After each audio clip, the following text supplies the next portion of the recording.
El conflicto en Oriente Próximo ha desplazado a un segundo plano la guerra en Ucrania, una guerra que sigue estando ahí y que sigue provocando cientos de víctimas. Así que nos acompaña en este punto, en el estudio del canal 24 Horas, Alexander Svlichuk, que ha sido en múltiples ocasiones. Alexander, bienvenido al canal 24 Horas y muchísimas gracias. Que ha sido, como decimos muchas veces, bueno, pues de alguna manera nuestra voz en Kiev. Eres analista político, actualmente eres el coordinador del programa de cooperación para España y Latinoamérica del Centro de Diálogo Transatlántico.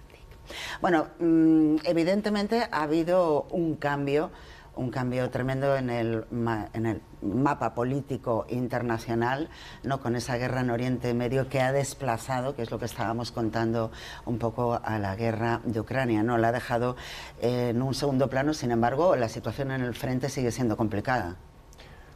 Es verdad que la guerra en Oriente Medio sí desplazó la atención pública de todo el planeta, pero en Ucrania lo analizamos más como un elemento de una confrontación mundial mucho más grande, porque para Rusia y para el Kremlin sirve tener una lucha en el Oriente Medio para que el mundo no sea tan pendiente de lo que pasa en Ucrania, porque en Ucrania pasan cosas tremendas. O sea, el tamaño del conflicto bélico en Ucrania es 10 veces más grande que lo de Palestina.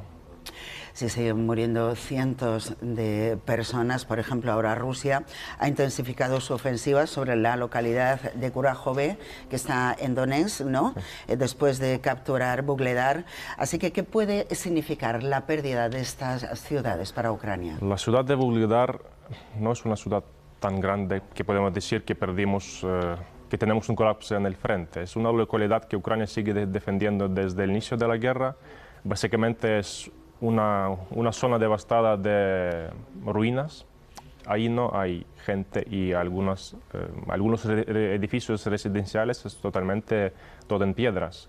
Porque cuando uno mira las fotos de Vuhledar, es tamaño de la Segunda Guerra Mundial o de la Primera Guerra Mundial. No hay nada. Y por eso defender un territorio que no es imposible, que es indefendible, no valió la pena. Y el ejército solamente decidió retirarse a la segunda línea, que a mí me parece que tenía sentido.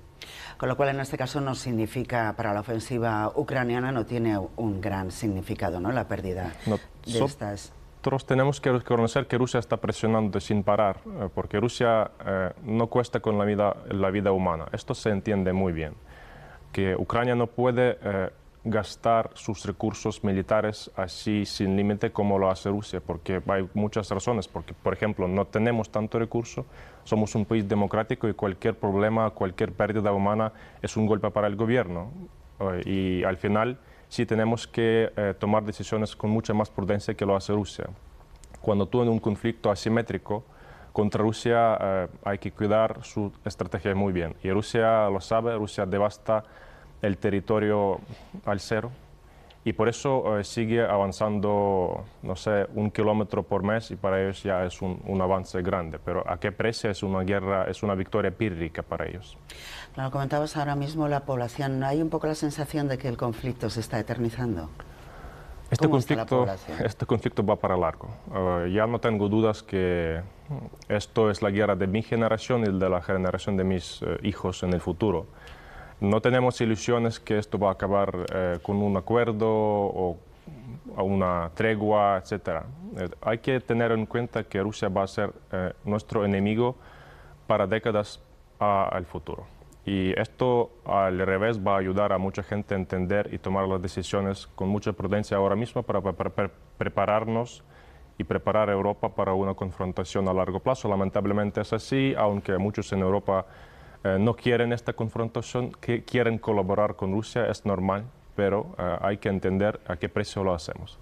Y yo no quiero para que esto se haga al precio de seguridad de mi país, y por eso Ucrania seguirá luchando. Ceder territorios no significa un paz, porque Rusia no vino a Ucrania por 4 provincias y tampoco por la península de Crimea. Rusia vino a Ucrania para conquistar y derribar el gobierno, como lo controlan ahora en Belarus, por ejemplo, y convertir Ucrania en la segunda versión de la Unión Soviética como era antes. Entonces, por lo que comentas, ¿tú crees que este conflicto se podría enquistar y salvando las diferencias, como ha ocurrido entre israelíes y palestinos, ¿no? Que al final también va pasando de generación en generación? Todo depende de la postura de Kremlin. Lamentablemente la sociedad rusa, la sociedad civil sigue callada, no sigue preocupada por lo que pasa. No sé qué hacer con eso. No hay solución a corto plazo. Un colapso del gobierno ruso puede provocar un cambio, como lo pasó, por ejemplo, con el muro de Berlín, cuando colapsó la Unión Soviética, todo se cambió.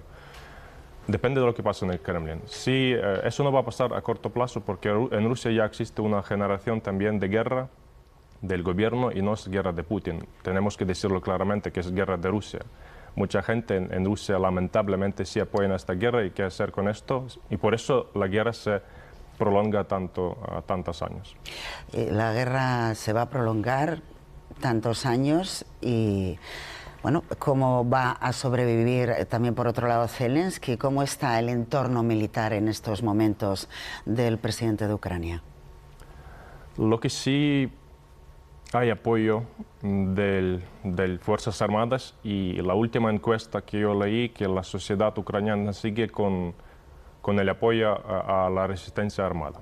El porcentaje de apoyo de una posible negociación con Rusia es súper bajo, no es una cuestión popular entre la gente, sino que continuar con la resistencia armada. Mucha gente entiende que eso es lo único que tiene sentido.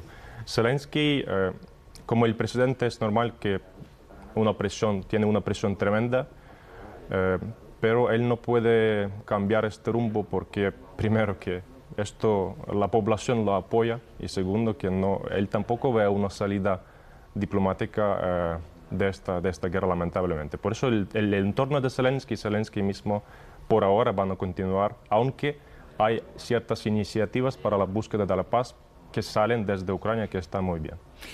Búsqueda de la paz, por ejemplo, pero por otro lado también estás comentando que no crees muy viable, ¿no?, esa conferencia de paz. La conferencia de paz tiene varios objetivos. Primero, para que Ucrania sea primera que habla sobre la paz. Al final, sí, fuimos nosotros primeros en Suiza en junio, donde Ucrania invitó a todo el mundo hablando sobre la paz. Ahora, la segunda etapa es para que vengan los representantes de Rusia. Rusia lo rechazó. Rusia no quiere venir a una cumbre de paz, aunque no respeta las propuestas de Ucrania. No quiere venir físicamente nadie desde Rusia. Decir después que Ucrania no busca diálogo con Rusia no es así, porque les invitaron y no quieren venir. Aunque paralelamente Rusia ahora está empujando un segundo plan de paz China-Brasil, que no respeta ni la Carta de la ONU ni integridad territorial de Ucrania y solamente quiere ganar una pausa operativa. ¿Y qué cesiones entonces tendría que hacer Rusia y qué cesiones tendría que hacer Ucrania para conseguir finalmente esa ansiada paz? Es una cuestión muy complicada y yo tampoco veo posible una decisión de ambos lados. Por ahora Rusia no quiere aceptar ni una sola propuesta prudente de Ucrania. Rusia reconoce las provincias que ni siquiera controla como su territorio. Decir qué concesiones es una cuestión complicada que lamentablemente por ahora no hay una respuesta firme. Pero un día sí tendremos que hablar con Rusia, es cierto. Pero yo repito que la población ucraniana no apoya la pérdida de territorio porque se entiende que no es la solución, no está la solución ahí. Rusia y después la justicia. ¿Quién va a responder por las deportaciones de niños ucranianos a Rusia, por los crímenes de guerra, violaciones sexuales en el frente? ¿Quién va a responder por eso por parte de Rusia? Esto va a ser una catástrofe humanitario y catástrofe de derecho internacional si lo dejamos así tranquilamente para que Rusia salga con cara bien, como lo llaman a veces. Por eso, por ahora yo no veo una posible negociación a largo plazo entre nosotros. Bueno, pues toquemos madera a ver si está próximo esa paz entre los dos países por el bien, desde luego, de todos los ciudadanos. Ojalá, Alexander, muchísimas gracias por haber estado con nosotros en el canal 24 Horas. Gracias.